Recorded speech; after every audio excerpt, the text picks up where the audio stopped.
Hey, what's going on, parents? Welcome back for another edition of Teenager Tuesday. Yes, we're so It's a glad good to be day. back. Thanks for joining us. So this weekend is Movement Retreat, which many of our students here at Hope Fellowship are going to be attending this event. And it got me thinking as a parent, we pay for, as parents, it's an investment a lot of times because some of us have multiple students and some of the events are a lot of money. And so we invest money into sending our kids to these events because we believe that they are life-changing for our kids.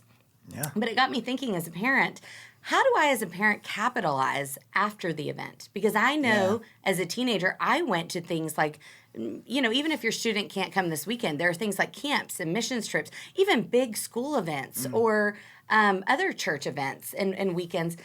How do I, after a big spiritual event in my kid's life, how do I capitalize on that? Yeah. Because there were times as a teenager I would come home and I wouldn't really talk about what happened at the event with my parent. Right. And there are a lot of times my own teenagers come home and I get one-word answers. So I thought it'd be a great thing if you could give us some tips as parents. Like, what are things we can do to help better connect with our kids after a really big event that's spiritual, really a big spiritual impact in their life? Absolutely.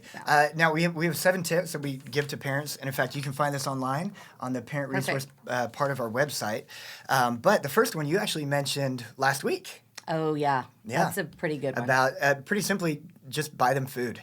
Yeah. Give them food. Cheap. They're tired. Easy. They're hungry. Give them food. And you talked about last week how your daughter really opened up. And you're like, man, all I needed to do is give her Chick-fil-A. This is crazy. And this tip, normally after camp, I get tagged on Facebook and saying, I got them food. Thank you so much for the tip. That's so good. Give them food. Give them food, number one. Number two is if they're not talkative with food, then let them nap before you try for a deeper conversation. Be okay with kind of the more surface level, what was fun, that kind of thing.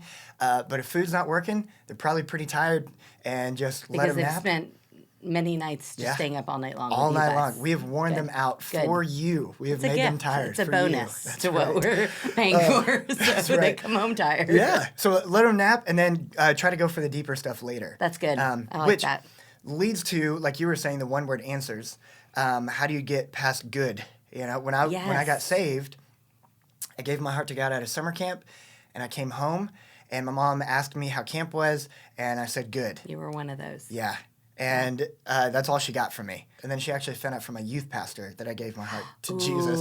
Moms don't love that. And she was like, why did you tell me? I was like, I don't know. I was a teenage guy. I was 15. So hard. That's so sad. Yes. So how can you get past the word good? Ask more specific questions that it simply is hard to answer with one-word things.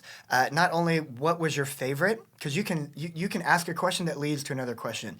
What were a few of your favorite things? Okay. And then when they say some of those things, then you say, oh, why was that? Okay, and if their friends went, then you can say, oh, did they think the same thing? Like, you can build questions off of that question. Yeah, that's good. How was your small group? What something that stood out in your small group? Yeah. Like, just asking those questions that are good avoidance. Good is just the way that Americans say hi to each other anyways. That's How are you? very I'm good point. Good. Very good point. Yeah. Number 4? Yeah. Number 4? Say this out loud that you miss them. That's fantastic. Say it out loud. Like, even if we really enjoyed our alone time at home, don't say it to them. Yeah. That was At a least good tip. don't go over the top with they it. want to know that they've been missed. Yeah. And that the house was too quiet without you, or like we missed hearing you laugh, while you were gone. So it feels really good to be missed. Yes, It doesn't feel great to not be missed. Yep. So as their loving parent, that you love them and that you miss them. That's why you cry at graduations. Yes. So and like birthdays, let and them last know. games. Yeah. And Let everything them else. just say it out loud. Don't let it go assumed. Don't That's let it go good. assumed. That's really practical. Yeah. Another question. This is a specific question. This is number 5. It's a specific question that can kind of lead to you getting to have kind of a God moment with them, possibly, of just by asking, what changes, if any, were you thinking about coming out of this weekend? In light of this event, are there any changes? And maybe you can kind of pull on some things that you've talked about from that deeper conversation after you gave them food or they had a nap, and ask them how you can help. That's really, really great. Like, include yourself in that. this has been something that I've experienced. Sometimes it's taken like not just a day, but like days or a few weeks for my kids to really get to where they are processing. Sometimes I think so much happens at a big event like a camp or whatever. It takes a little time to process. But I'll go back to a few things that they said earlier, right after, and I'll try to notice those things in their own life. So Yeah. I try to Oh, yeah. recognize, even if they aren't quite ready to set goals or want to really open up and say, well, Mom, I want to get better at this, or I want to not do this as much anymore.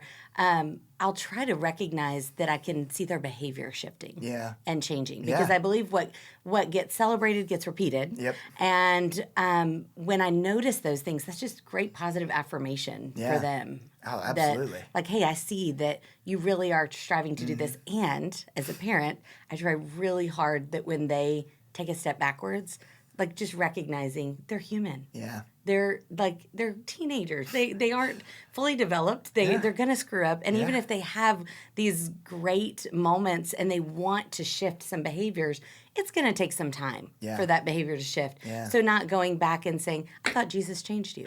What happened? Yes. Like Yes. recognizing they're just Yeah. humans And by that are saying, gonna make mistakes.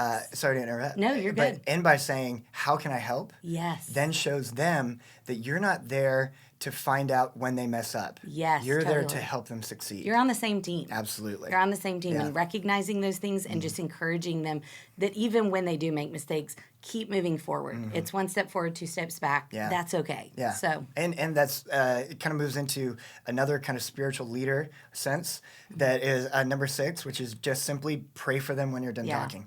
Pray for them on the spot. You can make it a 10-second prayer. You Yeah. can make it a 30-second prayer, but don't make it like 8 minutes.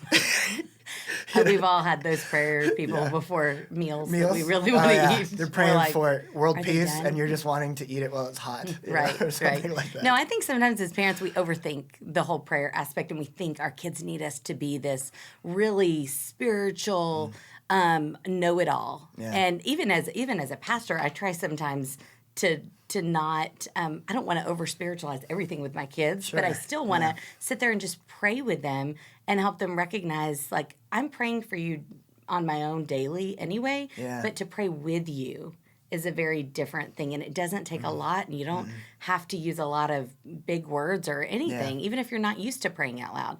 Just talk to God and about the things that your kid's going through. Yeah, I led some adult missions trips before, and there were some parents on this one trip that I knew, and they said on that trip that they've never prayed out loud before. Yeah. and it made me think, like, man, if they could kind of baby step there, Yeah. just saying 10-second prayers for their kids with their kids, Yeah. that would even help their spirituality and their witness and their ability to just talk and pray with people, you know, And their at work. confidence, And right? yeah, Right, exactly, absolutely. exactly. So yeah, start small. Don't put too much pressure on yourself or overthink it. Yeah, don't do that.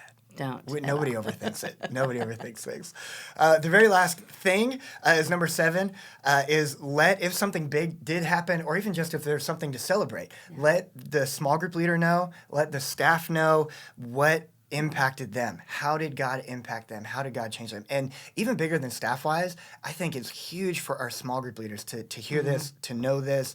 You know, many of our small group leaders are parents themselves and have families themselves, and so Right. they wonder so often. They wonder, is this making a difference? Right. Is God so doing many something? they're through me? volunteers that take weeks off of work Yeah, take to go vacation they days, take yeah. vacation days to go be with our kids and walk through this process with them. So and really that's what we mean when we say partner with us. I mean, we can only do so much, and our student pastors can only do so much if they don't know what's going on. Yeah. So as parents, we've really got to take the step of communicating just as much with you guys. Yeah. And making sure we tell you guys what they're getting out of those Yeah. things and what's helping and what's working and what's not. All of that stuff. Yeah, and- So what do I do if I don't know my kid's small group That's a leader? good question. Yeah. That's a great question. We would love to connect you. If Great. you can contact your campus staff, you can email students at hopefellowship.net, and we will connect you with that small group leader ASAP. Oftentimes there's 1 or 2 or sometimes 3 small group leaders in the same group. whatever that is, Perfect. we want to get them connected to you so that the two of you can now talk back and forth Right. if that's not happening. So, Yeah, we'd love to absolutely. do that. Well, thanks so much. That helps me as a parent just feel more confident that when my kids come home next week after the retreat, Yeah. I kind of know how to walk them through that process and how to get more than good out of Yeah. them.